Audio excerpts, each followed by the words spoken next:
GameStop has been in the news quite a bit when it comes to sports cards and the sports card market as of late. Of course, GameStop, once a very successful business, now starting to fizzle out a little bit. But with this brand new information today, it looks like they're trying to come back in the sports card market. Yes, we're going to talk all about that in today's video. So what's going on, guys? It's Grip Rep. And before we get into the video today, let's plug the giveaway as usual. So at 10,000 subscribers, we're giving away hobby packs, the newest product available at the time. All you gotta do is be subscribed, like this video, turn on the post notifications for all the content you see on the channel. And last but certainly not least, leave a comment in the comment section of this video and countless other videos you see on what has been your favorite moment this baseball season. I will pick the winner once we hit the goal of 2024, which is 10,000, which we are just about 40 away at this point. So we should be able to give away these packs this week. So stay tuned for that. So let's get into it, shall we? So the first thing I guess I will talk about is, it's not even GameStop related necessarily, but found some update retail today. Yes, so I got a blaster box of update. We're not going to start opening it today because we have this silver pack here. And I'm really intrigued to see what happens with this silver pack because my hobby box was honestly really bad. So maybe we'll pull a numbered card in here. I don't know. It does feel a little bit heavier. So I don't know. Maybe we will, maybe we won't, but it is what it is, right? But we did find update retail. They also had Allen and Ginter at this particular Walmart. And honestly, I will tell you, the amount of Allen and Ginter compared to update blasters that were sold was night and day difference. I mean, there was probably 25 to 30% left of the update stuff compared to seemingly, I mean, I don't know the numbers. Obviously, I don't know the official numbers, but off the top of my head, it looked like that nothing was sold, or maybe just one of Allen and Ginter. So not really surprised there. Update, is selling like hotcakes right now for good reason, obviously. And, I'm going to try to find some hanger boxes today. We have not found hanger boxes, but there is one place actually, funny enough, that you could find hanger boxes, and that is GameStop. That is GameStop. Yes, you heard me right. GameStop is making big improvements in the sports card realm. So let's talk about it because you guys know this. It's pretty common knowledge at this point. GameStop, when it comes to selling, physical games, is a sinking ship. They are the Titanic and they just hit the iceberg, in essence, right? They are closing stores down left and right across America, and honestly, probably going to file for bankruptcy sooner rather than later, honestly. So, who knows? But they have made massive, gains, is what you want to call it, in the sports card world. And there's multiple different things I'm going to talk about today because a bunch of different news came out about this topic. It's not just one particular thing. It's like a bunch of things. So the first thing I do want to talk is about PSA, because I don't know if you guys knew about this, but I would say 2 weeks ago, 10 days ago, something like that, they officially announced that they are going to be doing PSA submissions. And if you're wondering how much they are, it's only $20. That is right, $20, and it's about a 45-day turnaround time, which is honestly pretty good. I mean, compared to what it was like in the height of the vid era, in the grading of the vid era, of course, I would say 2020, 2021, partly 2022, but not really. It kind of fizzled out around maybe April of 2022, somewhere around there, right? But obviously back then, turnaround times were months. Now it's only 45 days with a $20 submission fee. So How do you know necessarily if your GameStop participates in this grading? Because um it's not every location yet. Now, they did say they are going to expand locations, but there is a locator, a store locator on their website. You can type in your zip code or whatever, and it will show you the nearest places in your area if you have GameStops left in your area. Luckily, surprisingly, believe it or not, I have like 6 or 7 different GameStops in like a 25 to like 50-mile radius of me, which is honestly pretty interesting considering that they're shutting down stores left and right. But either way, there's actually a store like 15 minutes from me that actually participates in this grading process. And I was thinking to myself, I was like, that's a pretty solid deal. I mean, $20, 45-day turnaround. If I don't think about it that much, like if you are a patient human being, which I would say I'm somewhat patient when it comes to certain things, other things not so much, but if it comes to grading a card and I had to wait like 45 days, and they did say it could be quicker than that too, so who knows? It could be 25 days in some instances. In some other instances, it might be 45 or maybe 50 days. Who knows? I don't know how that is determined. Maybe the location of where you live compared to where they grade. I don't know. But I said to myself, that is honestly a pretty solid deal.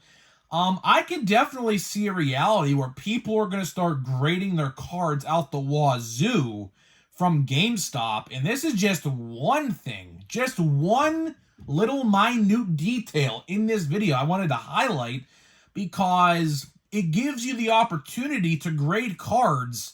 Now, I will say, I know there will be people in the comment section saying, well, how can we trust these people who are not really, specifically knowledgeable on cards to handle our cards? And that is a very valid point.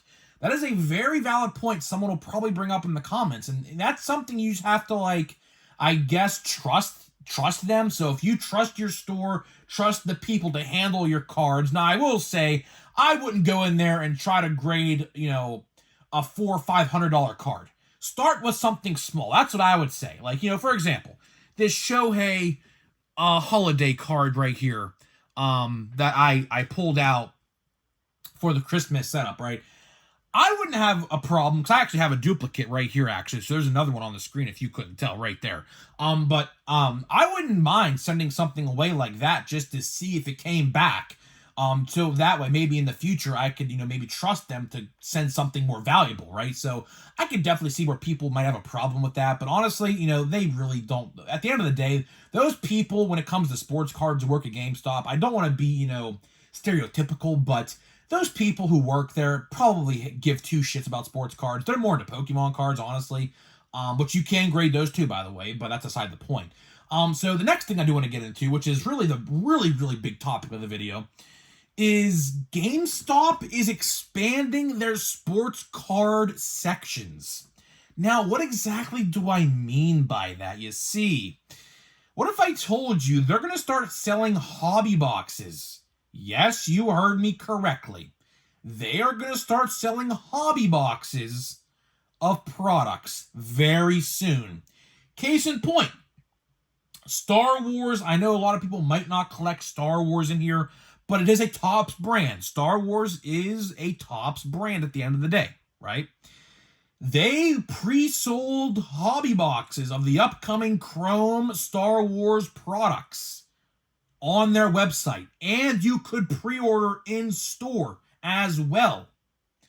And this is just one thing of many that is going to be changing with GameStop sports cards. My buddy Knoxville Rips, actually, just the other day, I alluded to this in yesterday's video.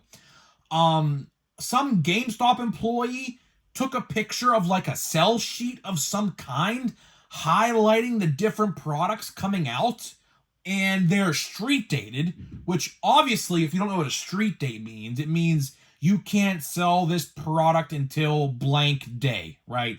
And what they're going to be doing is they're going to be actually selling products on release day I assume starting now, because that list I saw included Chrome Update, it included Holiday, it included some other products and things like that.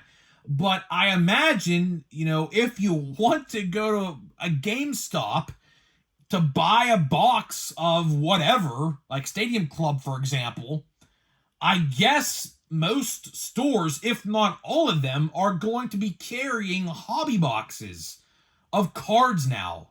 Which, let's talk about it, because I don't know, honestly, how to feel about this. You see, they are not upping the price. So I noticed this. Whatever price, like, for example, Topps was selling Stadium Club Hobbies for $140, right, on their site, and they sold out, I think. Pretty sure they did. And GameStop is going to be selling them for that exact same price, which is very, very interesting, and as well as their retail counterparts. As I alluded to earlier in the video, you can go to GameStop. Now, they might be sold out, but you could go to GameStop, and there was, if it's not sold out, there would be update blasters, fat packs, and hanger boxes right now at GameStop locations, as well as Allen and Ginter blaster boxes. So GameStop is really upping their game, no pun intended, when it comes to selling sports cards. And honestly, I don't know how to feel about it, because you see, this really might screw over local card shops at the end of the day. Because if there is a local card shop in the area of that GameStop, like there is with mine, let's say GameStop sells it for the price that Topps had it on their website for whatever product that you might be interested in, and your card store might have it as a $10 upcharge or like a $5 upcharge or whatever. Most people are going to say, you know what, GameStop's actually cheaper. I'm not going to buy it through the card store. And I don't like that. I don't like that at all. Because that, in essence, will lower the sales and the profits of local and small businesses, which, of course, are struggling. I hate to get political, but small businesses, especially like local family-owned restaurants, for example, right now, are struggling a lot. And same thing could be said with a card store if a big multi-billion-dollar business decides to get into this. So I'm not really too sure how to feel. I'm probably never going to buy a hobby box through them. I don't necessarily see myself doing that unless, for example, my guy sells out, which could happen a time or two, but I'm always there pretty early in the day on a release day, so I usually get what I want, but that's aside the point.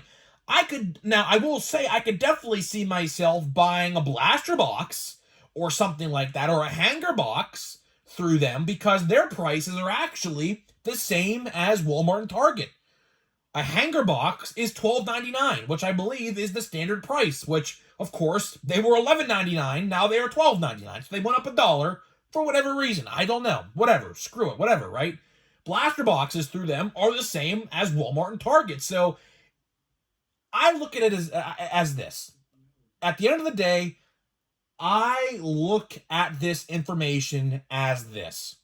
If Walmart or Target doesn't have update, for example, or holiday, which, yes, they will be getting holiday in. It was on the sales sheet, as I alluded to earlier, on November 15th, by the way. If my Walmart or Target doesn't have product, I'll just look at GameStop and see if they have it. Which, that reason alone is a good change. I like that. I like that portion.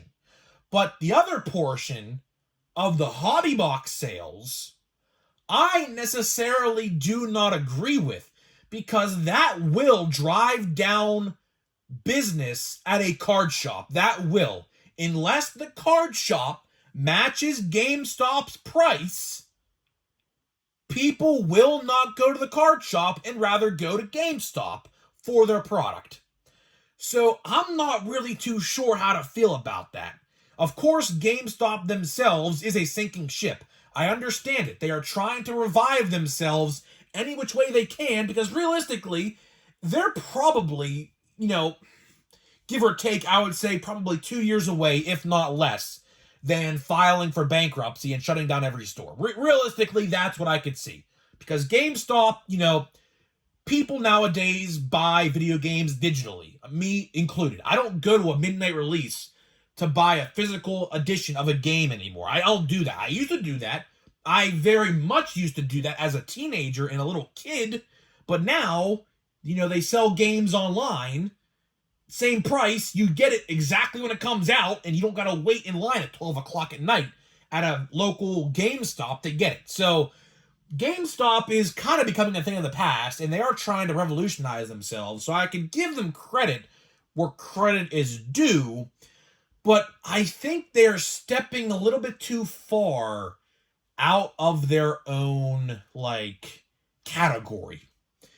I like the idea that they are selling retail. That is great. That gives you another place to find something for the same price as a Walmart or Target that you may not necessarily find somewhere else. That is good. That is a good thing.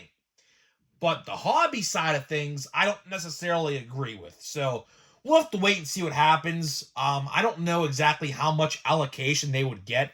I'm assuming it's going to be a case, if anything, or a half a case if they do that, of products. Because realistically, how many people know that GameStop is going to sell hobby products? I mean, well, the news is out, so over time, people will know that, but right now, no one really knows that. So I guess you have to play it by ear. But either way, I just wanted to make this video today, guys, to talk about the new GameStop news. Of course, they are grading PSA cards now, selling retail out the wazoo.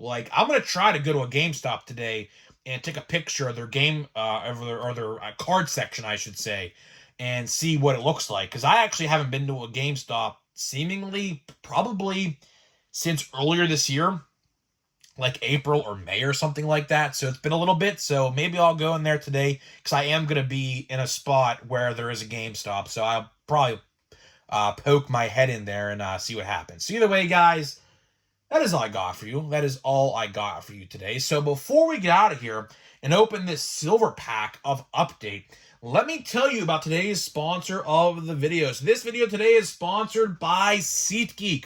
SeatGeek is the official ticket market of Major League Baseball. We have partnered up to deliver huge savings for you guys who watch my videos. So click the link down below, download the app today, use my promo code GRIPANDRIP. That is promo code GRIPANDRIP at checkout to save $20 off your first purchase. So big thank you to SeatGeek for sponsoring this video. Now, let's get into this pack here. Honestly, this pack will determine whether my box was good or bad, honestly, because this box, I pulled 2 numbered cards. My brother today pulled 2 numbered cards in a hobby box or a blaster box alone. There is no numbered here, unfortunately, so let's see, man. Let's see what we get here.